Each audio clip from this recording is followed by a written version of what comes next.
So hey everyone and welcome to Physicam academy. तो आज हम बात करते हैं, अगर आपको इंडिया के अंदर कहीं भी पीएचडी में एडमिशन लेना है तो क्या प्रोसीजर है, क्या होता है उसके अंदर, किस तरीके से रिसर्च की जाती है ना, किस तरीके से जल्दी आप काम कर सकते हो, है ना, किस तरीके से डॉक्टरेट की जो डिग्री है वो ले सकते हो। ठीक है, यूजी के अकॉर्डिंग अगर आप पीएचडी करते हो तो आप डायरेक्टली असिस्टेंट प्रोफेसर बन सकते हो या फॉरेन जाके रिसर्च कर सकते हो। इंडिया के अंदर ही जो डिफरेंट रिसर्च इंस्टीट्यूट है उसमें अपना काम कर सकते हो। ठीक है, एज ए साइंटिस्ट ग्रेड, अलग अलग ग्रेड होते हैं, ABCDEFGH करके, वहाँ पे आप काम कर सकते हो। तो सबसे पहली बात करते हैं कि आप किस तरीके से एडमिशन ले सकते हैं पीएचडी में। अगर आप इंडिया में कहीं भी पीएचडी करना चाह रहे हैं किसी भी यूनिवर्सिटी से, तो सबसे पहला तरीका है, सबसे बढ़िया, सबसे बेहतरीन तरीका, नेट JRF का पेपर दीजिए, क्वालिफाई करिए जो भी सब्जेक्ट है। अगर आप साइंस के स्टूडेंट हैं तो CSRI नेट का पेपर देना है आपको, अदरवाइज आप UGC नेट का पेपर दे सकते हैं अगर इसके अलावा, साइंस के अलावा अगर आपके सब्जेक्ट है। दूसरा एग्जाम है गेट। गेट के थ्रू भी आप क्या कर सकते हैं, बहुत सारे इंस्टीट्यूट होते हैं जहाँ पे गेट के थ्रू पीएचडी की जा सकती है, जैसे IITs में, रिसर्च इंस्टीट्यूट में, NITs में, गेट के थ्रू भी आप पीएचडी में एडमिशन ले सकते हो। फिर एग्जाम होता है फिजिक्स के लिए TIFR का, TIFR के थ्रू भी आप क्या कर सकते हो, टिफर के जो वेरियस इंस्टीट्यूट है वहाँ पे जाके एडमिशन ले सकते हो अपने पीएचडी के लिए। ठीक है, रिसर्च में। फिर उसके बाद जेस्ट का एग्जाम है, सेम जेस्ट में भी वही कंडीशन है कि आप अगर पीएचडी करना चाह रहे हो तो जेस्ट का एग्जाम के थ्रू डिफरेंट लगभग 29-30 इंस्टीट्यूट है जो पार्टिसिपेट करते हैं। IIT JAM बेसिकली मास्टर्स के लिए होता है, बट कुछ इंस्टीट्यूट ऐसे हैं जहाँ पे आप मास्टर के साथ साथ इंटीग्रेटेड पीएचडी भी कर सकते हो IIT JAM के थ्रू। ये एग्जाम सब आप पोस्ट ग्रेजुएशन के बाद देते हो, और IIT JAM का एग्जाम आप यूजी में दे सकते हो बीएससी के बाद, जेस्ट का भी दे सकते हो, टिफर का भी, और गेट का भी यूजी में दे सकते हो, पर नेट का आपका जो है पीजी के बाद एग्जाम दे सकते हैं। फिर बात करते हैं अलग अलग जो अपनी यूनिवर्सिटीज होती है, जैसे राजस्थान यूनिवर्सिटी है, central university, Jammu central university है, हरियाणा सेंट्रल यूनिवर्सिटी है, जो भी JNU है, दिल्ली यूनिवर्सिटी है, वो अपना खुद का एक यूनिवर्सिटी का एग्जाम भी होता है पीएचडी के लिए। ठीक है, हर एक जहाँ भी आप रहते हो उस यूनिवर्सिटी का होता हुआ आप उसकी वेबसाइट में जाके चेक कर सकते हो, वो एग्जाम देके भी आप क्या कर सकते हैं, एडमिशन ले सकते हैं। अगर आपका नेट क्वालिफाई है तो आप डायरेक्ट कहीं भी ऑल ओवर इंडिया किसी भी कॉलेज में, इंस्टीट्यूट में, अगर वो UGC का है तो एडमिशन ले सकते हैं। तो ये तो तरीका हुआ एडमिशन लेने की। अब मान लो एक बच्चे ने किसी भी इंस्टीट्यूट में, मैं किसी भी कॉलेज में मान रहा हूँ, एडमिशन ले लिया, तो सबसे पहले होता है आप एडमिशन लेंगे, है ना, सबसे पहले आपकी एक RDC होता है। ठीक है, सबसे पहले क्या होता है आपका RDC होता है। RDC में क्या करते हैं, दूसरे 2 महीने बाद आपकी RDC हो जाएगी लगभग। RDC में अपन को क्या करना पड़ता है, जैसे मान लो आपने एडमिशन लिया कॉलेज में, जो भी फॉर्मेलिटीज है वो पूरी की, तो आपको अपना एक टॉपिक सेलेक्ट करना पड़ता है। जैसे मान लो मैं जो है फिजिक्स में, सोलर फिजिक्स के अंदर, है ना, या एस्ट्रोफिजिक्स के अंदर रिसर्च करना चाह रहा हूँ, तो सोलर फिजिक्स तो बहुत बड़ी ब्रांच है, या क्वांटम के अंदर करना चाह रहे हैं, हाई एनर्जी में, मैटर के अंदर करना चाह रहे हैं, तो बेटा ये तो बहुत बड़ी ब्रांच है ना, उसमें तो नहीं कर सकते। अब जैसे मुझे एस्ट्रो के अंदर, एस्ट्रो फिजिक्स के अंदर जैसे मैं कर रहा हूँ, एस्ट्रोफिजिक्स के अंदर मैं अगर रिसर्च कर रहा हूँ, तो सबसे पहले हम क्या करेंगे, एस्ट्रोफिजिक्स में हम रिसेंट, मतलब क्या करेंगे, सबसे पहले देखो क्या करना है आपको, आपको लगभग 1 आध महीने ये करना है कि पढ़ना है सबसे पहले। जैसे आपका एस्ट्रोफिजिक्स है तो जैसे आपको जिस गाइड के अंदर आप कर रहे हैं उसका जिस भी फील्ड में स्पेसिफिकेशन है, जैसे मेरे गाइड का एस्ट्रोफिजिक्स में, आपका हो सकता है कि क्वांटम के अंदर हो, इलेक्ट्रॉनिक्स के अंदर हो, तो आपने क्या किया, एस्ट्रोफिजिक्स के जितने भी पेपर है रिसेंट सालों में, 2-3 साल के अंदर जो, या प्रेजेंट में जो रिसर्च पेपर पब्लिश हो रहे हैं वो देखने हैं। ठीक है, उनको पढ़ना है। उनमें पढ़ने के बाद आपको गैप ढूंढना है कि भैया इस पेपर में अभी इतना काम किया जा सकता है। देखो, जितना इजी टॉपिक चूज करोगे उतना आसान रहेगा पीएचडी करना, उतनी अच्छी होगी। आपने एक ऐसा टॉपिक चूज कर लिया जिसमें ढेरों सारा काम हो सकता है, हो चुका है ऑलरेडी, तो फिर बहुत प्रॉब्लम हो जाएगी हमें आगे काम करने में। तो एक ऐसा, ये हमें कहाँ से पता चलेगा, पढ़ के पता चलेगा, कोई नहीं बताएगा, ना तुम्हारा गाइड बताएगा, ना तुम्हारे जो सीनियर है वो बताएंगे, ये केवल और केवल मेरा पढ़ के ही काम आएगा। पढ़ना है, पढ़ के ढूंढना है कि भैया मुझे इस टॉपिक के अंदर रिसर्च करनी है ना, ये टॉपिक, जैसे मैंने मान लिया, हमने कहना है कि भाई एटमॉस्फेरिक स्पेस के अंदर जो हमारा आउटर स्पेस का वेदर है उसके अंदर स्टडी करनी है, या हमें कोरोनल मास इजेक्शन पे करना है, या मुझे क्वांटम के अंदर, ठीक है, एक क्वार्क पार्टिकल के अंदर रिसर्च करनी है। तो मैंने क्या किया, पेपर ढूंढ पढ़े रिसेंट ईयर के, और मुझे पता चला कि अच्छा ये टॉपिक है जिनके अंदर लोग रिसर्च कर रहे हैं, तो मैंने उनसे क्या करना है, उनसे मेरा टॉपिक सेलेक्ट करना है।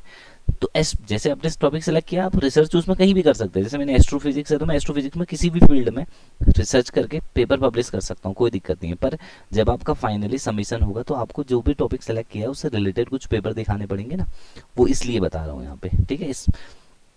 तो इसलिए आपको सबसे पहले तो अपना टॉपिक ढूंढना है। टॉपिक ढूंढने के लिए आपको गहन अध्ययन करना है रिसर्च पेपर का। रिसर्च गेट करके एक साइट है जहां से आप पेपर पढ़ सकते हो, रिसेंट ईयर में जो स्कॉलर्स ने या डिफरेंट डिफरेंट जो प्रोफेसर है उन्होंने रिसर्च पेपर पब्लिश किए हैं, वो ढूंढ सकते हैं, ठीक है।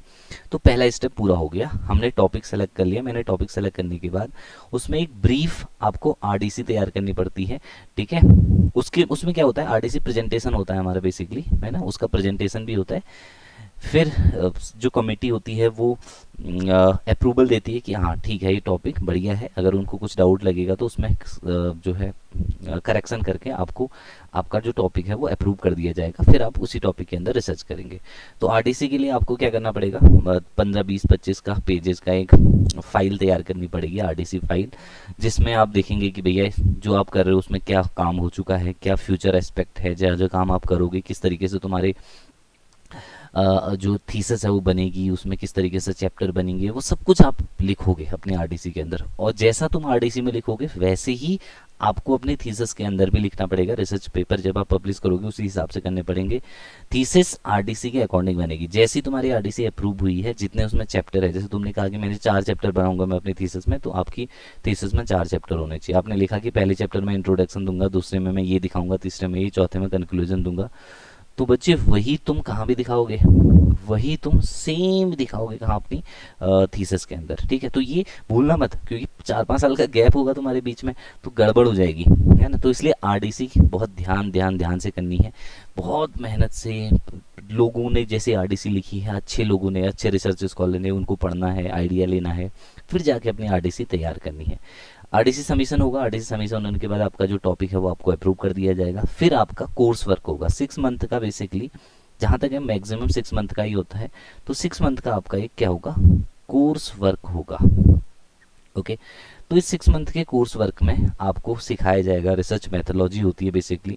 यहाँ पे आपको सीखना है कि भैया ऐसे रिसर्च होती है, ये होता है, रिसर्च में कौन कौन से टूल यूज करोगे, तो ये अच्छी तरीके से करना, क्योंकि काम आता है आगे, ठीक है। आपको डिफरेंट डिफरेंट टूल यूज करने पड़ते हैं रिसर्च के लिए। तो कोर्स वर्क होने के बाद आप फाइनली क्या करोगे, इसके बाद पेपर होते हैं, है ना, 2 पेपर होते हैं, एक सब्जेक्ट के पेपर होते हैं, है ना, एक सब्जेक्ट का पेपर होता है और एक रिसर्च मैथोलॉजी का यूनिवर्सिटी आपका पेपर लेती है, जहाँ पे आपको जस्ट क्वालिफाइंग नेचर का होता है। ये क्वालिफाई करने के बाद आप अपना रिसर्च वर्क पूरा कंप्लीट आगे को पढ़ा सकते हैं। तो लगभग 4-5 मैक्सिमम 6 ईयर का होता है टेन्योर, उसको बढ़ाया जा सकता है रिक्वेस्ट करके, है ना, डीन से।